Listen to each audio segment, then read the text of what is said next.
உங்கள் வீட்டில் விருந்தாடிகளுக்கு விருந்து செய்யும் போது இந்த ஒரு ஸ்பெஷலான சிக்கனை வந்து ட்ரை பண்ணி பாருங்கள். ரொம்ப ரொம்ப சூப்பராக இருங்க. நீங்கள் உங்கள் வீட்டுக்கு வர விருந்தாளிலே சிக்கனில் வந்து ஒரு டிஃப்ரெண்ட்டான டிஷ்ஷாக வந்து அசத்தணும், அவங்கள வந்து ரொம்ப இம்ப்ரெஸ் பண்ணணும்னு நீங்கள் நினச்சிங்கன்னா இந்த ஒரு க்ரீன் சாஸோட இந்த ஒரு லெக் பீஸை செம்ம சூப்பராக அப்படி தாறுமாறான டேஸ்ட்டில் வந்து ரெடி பண்ணி கொடுங்க. அவங்க சாப்பிடும் போதே அல்டிமேட்டான டேஸ்ட்டில் இருக்குங்க, வேறு லெவலாக இருக்கும். அப்படி சாஃப்டாகவும் பஞ்சு பஞ்சுன்னு இருக்கும். இது நீங்கள் பரிமாறும் போதே எப்போ சாப்பிட்லான்னு தோணுங்க. ஸோ அப்படிப்பட்ட ஒரு சூப்பரான டிஃப்ரெண்ட்டான சிக்கன் ரெசிபி தான் நான் இன்றைக்கி செஞ்சு காமிக்க போகிறேன். ஸோ வாங்க எப்படி செய்யலான்னு பார்க்கலாம். இதுக்கு பார்த்தீங்கன்னா நம்ம ஃபஸ்ட்டு வந்து லெக் பீஸ் மட்டும் எடுத்துக்கலாம். நான் வந்து ஒரு 1/2 கிலோ 1/2 kg லெக் பீஸ் வந்து எடுத்திருக்கேங்க. ஒரு 4 பீசஸ் இருக்கும். இப்போ இந்த 4 லெக் பீஸை வந்து நல்லா வாஷ் பண்ணி எடுத்துக்கலாங்க. இதில் உள்ள தோலெல்லாம் நீங்கள் எடுத்துருங்க. இந்த மாதிரி எடுத்ததுக்கப்புறம் இதில் மசாலா வந்து ஃபஸ்ட்டு ப்ரிப்பேர் பண்ணலாம். 2 ஸ்பூன் வந்து மல்லியும் 1 ஸ்பூன் சோம்பும் போட்டு இதை வந்து ட்ரையாக அரைச்சி எடுத்துகிட்டு வந்துடலாங்க. இதை கொரகொரன்னு அரைச்சி எடுத்துருங்க. ரொம்ப வந்து நைஸாக இருக்க வேண்டாம். இதை அப்படியே சிக்கனில் ஆட் பண்ணிடலாம். அடுத்து வந்து ஒரு 10 சின்ன வெங்காயம் குட்டி குட்டியாக போட்டுக்கலாம். ஒரு 5-6 பூண்டு பல் சேர்த்துக்கலாம். இதில் பார்த்தீங்கன்னா ஒரு துண்டு இஞ்சி சேர்த்துக்கங்க. இதோட ஒரு கொப்பு கருவேப்பிலையை போட்டு இதையும் வந்து கொஞ்சம் கொரகொரன்னு அரைச்சி எடுத்துருங்க. இந்த மசாலா தாங்க சிக்கனுக்கு வந்து ரொம்பவே ஒரு அல்டிமேட்டான டேஸ்ட்டை கொடுக்கும். ஸோ இதையும் நம்ம வந்து இப்போ வந்து நம்ம சிக்கனோட ஆட் பண்ணிக்கலாம். ஆட் பண்ணிட்டு வந்துட்டு நம்ம நெக்ஸ்ட் வந்து இதில் மசாலா பொருட்கள் என்னென்ன சேர்க்கலான்றதை பார்த்துடலாம். இதில் 1 spoon garam masala, 1 spoon chicken masala, 1 spoon பார்த்தீங்கன்னா தனி மிளகாய் தூள் சேர்த்துக்கலாம், 1 ஸ்பூன் மஞ்சள் தூள் சேர்த்துக்கலாங்க. இது 4 தூளையும் வந்து நீங்கள் சேர்த்துக்கங்க. சப்போஸ் சிக்கன் மசாலா இல்லாட்டி நீங்கள் வீட்டு குழம்பு மிளகாய் தூள் கூட 1 ஸ்பூன் சேர்த்துக்கலாம். இல்லை 1 ஸ்பூன் உப்பு சேர்த்துக்கலாம். 1 ஸ்பூன் வந்து அரிசி மாவு, 1 ஸ்பூன் வந்து சோள மாவு கார்ன்ஃப்ளவர் மாவு சேர்த்துக்கங்க. இது எல்லாத்தையும் நல்லா மிக்ஸ் பண்ணி கொடுத்துருங்க. இது மாதிரி மிக்ஸ் பண்ணி கொடுக்கும் போது பார்த்தீங்கன்னா ஒரு முட்டை ஒன்று நம்ம சேர்த்துக்கலாம். இந்த எக்கு போடும் போது நல்லா வந்து சிக்கனில் வந்து ஃபுல்லாக வந்து இது மேட்ச் ஆகும்.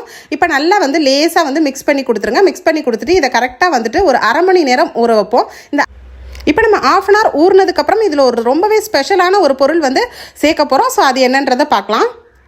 ஸோ இப்போவே பாருங்கள் சிக்கன் நல்லா மிக்ஸ் ஆகி இருக்குது. இப்போ ஒரு 1/2 அன் ஹவருக்கு அப்புறம் நம்ம எடுத்தாச்சு. இதில் நம்ம சேர்க்கக்கூடிய அந்த பொருள் வந்து எள்ளுங்க. 1 ஸ்பூன் வந்து வெள்ளை எள்ளு சேர்க்கறது மூலியமாக நல்லா கிறிஸ்பியாக இருக்குங்க. 2 ஸ்பூன் வந்துட்டு தயிர் சேர்த்துக்கலாம்.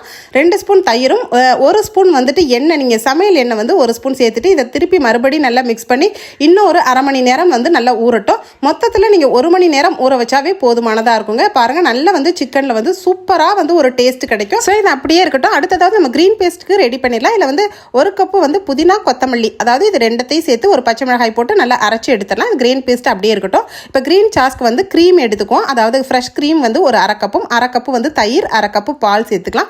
இது 3மே ஒரே அளவு சேர்த்து இதை நல்லா மிக்ஸ் பண்ணி கொடுத்துட்டு இப்போ நம்ம அரைச்சி வச்சிருக்க அந்த க்ரீன் பேஸ்ட்டையும் சேர்த்துடலாம். இப்போ க்ரீன் சாஸ் ரொம்ப சூப்பராக ரெடி ஆயிடுச்சு. இதில் கடைசியாக நம்ம சேர்க்கக்கூடிய பொருள் பார்த்தீங்கன்னா சாட் மசாலா. அது பார்த்தீங்கன்னா 1 ஸ்பூன் வந்து இதில் மிக்ஸ் பண்ணிக்கலாம். இப்போ நான் சொல்லியிருக்க அளவுகள் பார்த்தீங்கன்னா 1/2 கிலோ சிக்கனுக்கு.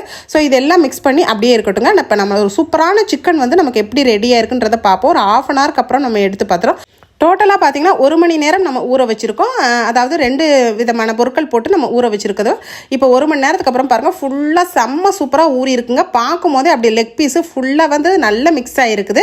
இப்போ நம்ம சூடாக வந்து ஸ்டவ்வில் வந்து கடாய் வச்சு எண்ணெய் சேர்த்துக்கங்க. எண்ணெய் சேர்த்ததுக்கப்புறம் எண்ணெய் வந்து நல்லா சூடாக பொரிக்கணும். நீங்கள் மிதமான சூடில் வந்து சிக்கனை பொரிச்சிங்கன்னா சிக்கன் வந்து உள்ளே வேகாது. அதே டைம் பார்த்தீங்கன்னா உங்களுக்கு வந்து மேலே மட்டும்தான் வெந்த மாதிரி இருக்கும். அதனால் வந்துட்டு ஹை ஃப்ளேமில் வைங்க. எப்பயுமே வந்து ஹை ஃப்ளேமில் வைக்கும் போது தான் அந்த எண்ணெயில் போட்டோன்னே அப்படி லெக் பீஸ் வந்து நல்லா ஃபுல்லாக உள்ள வரைக்கும் பார்த்தீங்கன்னா நல்லா வெந்து பொரிஞ்சு வரும் கிறிஸ்பியாக.